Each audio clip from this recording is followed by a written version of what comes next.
Hey, welcome back. Today we're back here working on the cat, trying to get some of this stuff wrapped up. I don't know if I showed you on a previous video, but this frame got a little on the tweak side. I don't know if it got ran over, dropped, whatever, because it did have the seat mounts braces on top. They were all bent. One of the back shocks was all like broken to pieces. So I think somewhere it must have got ran over. So before I did anything else and get it stripped and ready for paint, we need to get the frame somewhat straight on this thing, or the best I can without cutting on it. So let's take a look and see what we got going on.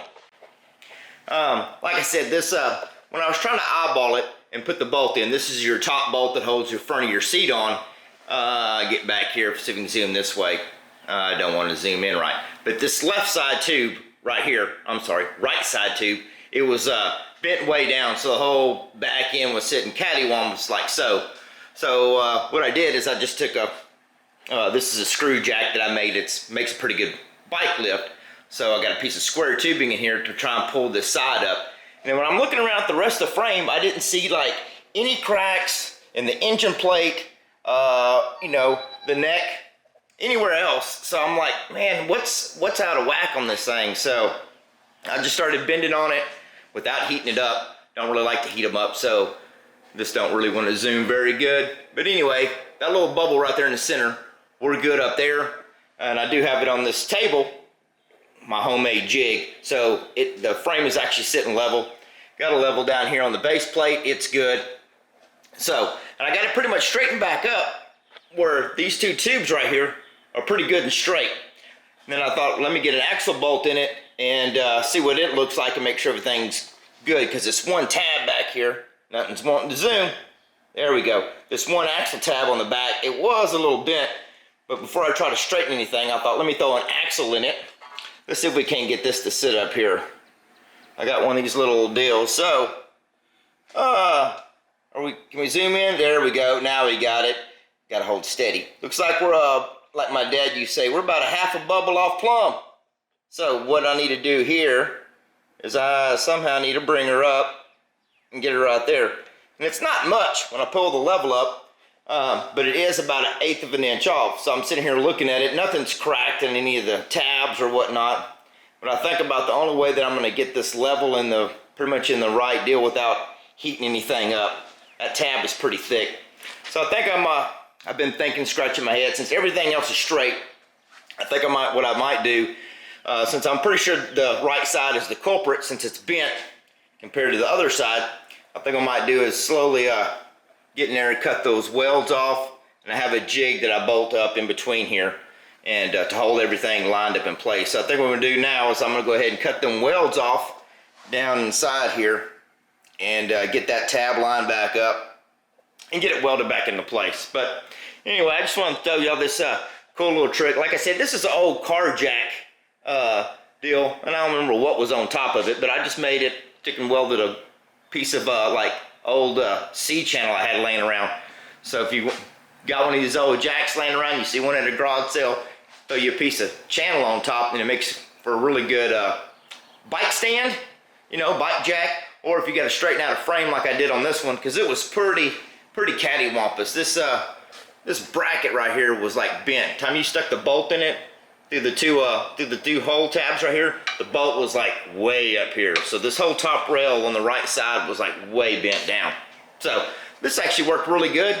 I just kind of worked it back and forth, the frame, just like so, from the back to the front, and got everything straight. So I think where we're at now is we're gonna get this tab cut off, find my jig for that, and so I get the right spacing in between each tab. And I'm going to leave this one welded in place so I have a good guideline as to getting everything level, get that one welded up. So I'm going to turn the camera off and we're going to get to cutting. Alrighty, this is how I got it all jigged up. I cut that piece off there, that tab, so we can get down here and zoom in on it, get some light on it. Got that tab cut off and make sure it kept the frame and everything level. I had it all still clamped down to this plate, which is all level. Keep the frame done. So this is the jig I use. It's just a piece of all thread with a couple nuts, and I make sure that I measured in between the two frame pieces here where the tabs were originally. Got my measurement, wrote it down, and to get the angle on these, I used a, where's that jewel? This is a little Harbor Freight. I just throw that level in the floor. Little Harbor Freight angle thing. So what I did is, of course I got it turned around the other way, but I got my measurement there. I went off the original one that was on the left side, which I did not mess with or bend or anything. Got the same degree off of it. So as it's coming down here, I have this one in the same position, and got it tacked, put my level on it, got it all tacked up, and then I let it cool down for a second, because anytime you heat anything up or weld it, you know it's going to move around or whatnot. So it's all level and straight. So now we're on to better things on this rascal. I need to come up here and get this one tab bent over. It's a little off. And then I'm just going to check over the whole rest of the frame, and I already looked over pretty good for cracks. But what I am going to do is come down here to these foot pegs. These foot pegs, well, this side up here is, this side functions a little bit better. They put rivets in them from the factory. See if I can't zoom in on that. They put like a factory rivet in it. It's okay, but I'm going to cut these pegs off, or the rubber foot peg part, and I'm going to go ahead and get rid of the rivets. That way, whenever I blast everything and paint it or powder coat it, whatever we decide to do. Actually, we decided to powder coat this frame. It was kind of a goldish red. It was kind of hard to tell on this frame what it was, because if you look right, let's see if we can zoom in on it. It was kind of a red color underneath where, this is where like some of the fender parts bolt, and down inside here. Even when I tried to pull the stickers off of the front fork, the sticker was extremely hard to get off, so all it was doing is pulling the paint off. So it's kind of hard to tell, and when I researched, some of these bikes were a red color and some of them were a gold. It looked like it was maybe a red originally and faded into a gold. So I had the wife gave her the job, and she picked out a pretty color gold, so she thought it would look good with the all the chrome and everything. So we're about done with this thing, get it ready stripped down. I am going to go ahead and get these foot pegs off and make sure everything was straight. I got that one little tab right there to get ironed out. We're going to let this cool off back here, and I'm going to hit that with the floppy disk and get that cleaned up. So she's about ready for getting blasted and getting the powder coat booth. So we're going to get these parts right here knocked off, and I think we'll be about ready done, and we can send it on down the road and get starting putting the engine together. All right, got all the motor here laid out on the table. Got everything repainted, sandblasted, repainted, primed, all that good stuff.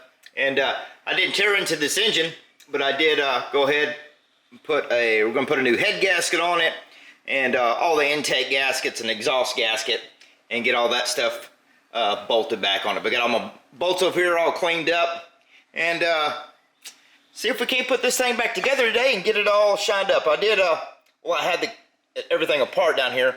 I did go ahead and check the points in it and make sure they were set, and gave them a little light cleaning and cleaned everything up in the points and all that stuff in that area. So I'm going to turn the camera off and see if I can't get this thing put together today.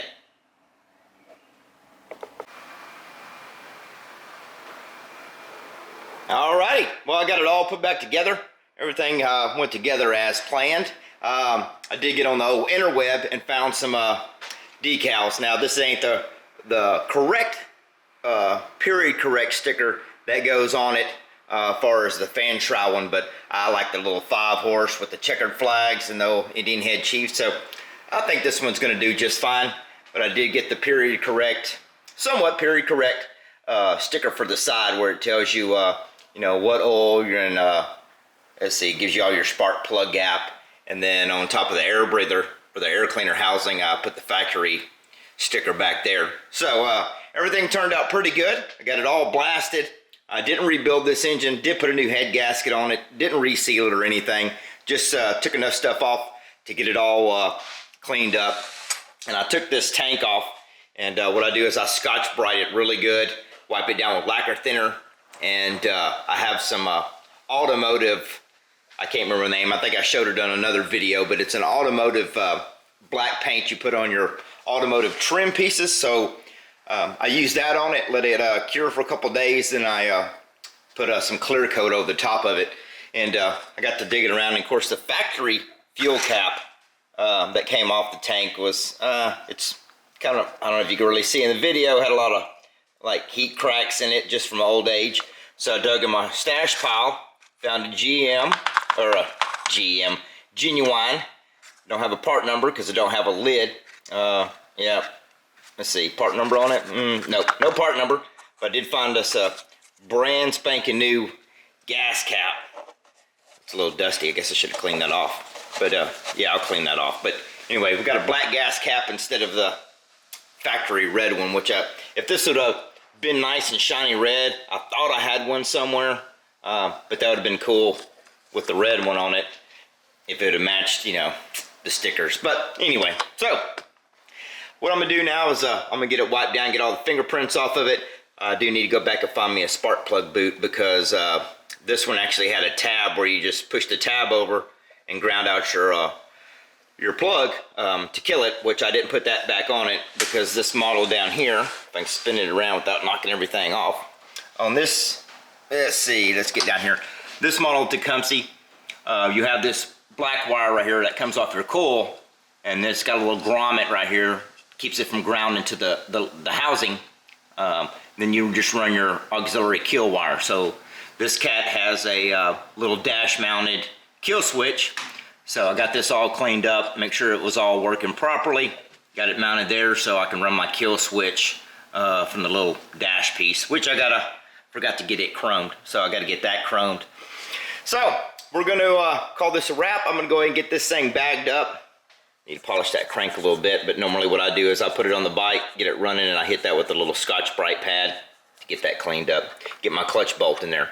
So I got this thing all done, clean that gas cap, and get it bagged up, probably take it in the house so it doesn't get all messy, and put it in my showroom until I get the bike back from powder coat, which I dropped it off today.